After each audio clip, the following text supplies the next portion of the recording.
সকাল সকাল ঘুম থেকে উঠেই দেখছি এরকম মুষলধারে বৃষ্টি হচ্ছে। আর বৃষ্টি হলে দেখবে আর যাই হোক কিছুই যেন ইচ্ছে করে না করতে, কিন্তু কিছু করার নেই, ছোটো বাচ্চা আছে, করতে তো হবেই কাজকর্ম, তার টাইম মতন তাকে খেতে দিতে হবে, সবটাই করতে হবে।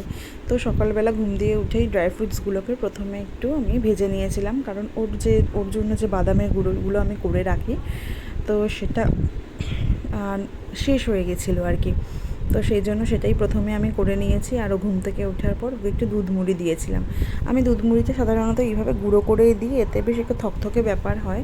এমনি যদি আমি দুধের মধ্যে মুড়ি দিয়ে দিই না, ও না খুব একটা ভালো খেতে চায় না, তো এইভাবে দিলে ও খেতে চায়।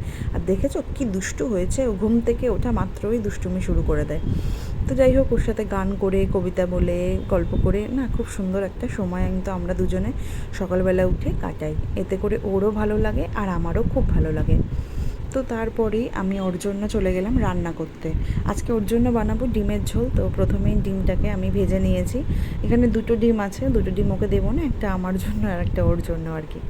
তো যাই হোক, সামান্য লবণ দিয়ে ডিমটা ভেজে নেওয়ার পর ওই একই ঘিয়ের মধ্যেই আমি একটু জিরে ফোড়ন দিয়ে, পেঁয়াজ দিয়ে, তারপর সমস্ত সবজিগুলোকে প্রথমে ভেজে নেব। তারপর নুন, হলুদ, জিরের গুঁড়ো আর আদা রসুনের গ্রেট করা আদা রসুন সব দিয়ে ভালো করে কষিয়ে আমি রান্নাটা করব। আমি না একটু আমাদের বড়দের রান্না যেমনভাবে কষিয়ে করি, আমি চেষ্টা করি ওর রান্নাটাও সেইভাবে একটু সুন্দর করে একটু জল দিয়ে, অল্প অল্প জল দিয়ে কষিয়ে করতে, তাহলে না খুব ভালো একটা টেস্ট হয়। মানে এটা আমার ব্যক্তিগত মতামত আর কি। তো যাই হোক, একটু সামান্য লঙ্কাও দিয়েছি।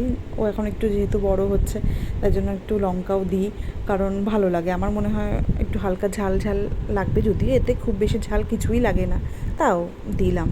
তো যাই হোক, তারপরে ভালো করে কষানোর পর পরিমাণ মতন জল দিয়ে ঢাকা চাপা দিয়ে আমি সুসিদ্ধ হওয়ার জন্য দিয়ে দিয়েছি, আর ডিমটাও ওর মধ্যে দিয়ে দিয়েছি।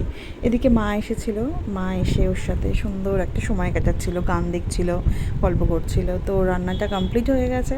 এইদিকে আমার পাকা বুড়ি তার দিদুনের সাথে দেখো কীরকম করছে, খুব দুষ্টু হয়েছে, খুব দুষ্টু, এরকম দুষ্টুমি করে, মাকে দেখলেই ও এরকম দুষ্টুমি করে। তো যাই হোক, মা চলে যাবার পর ওকে আমি খেতে দিয়ে দিলাম ডিমের ঝোল, আর সাথে একটু টক দই আমি প্রত্যেক দিনই দিই। তো এই ছিল আমার আজকের ছোট্ট ব্লগ। কেমন লাগলো জানিও।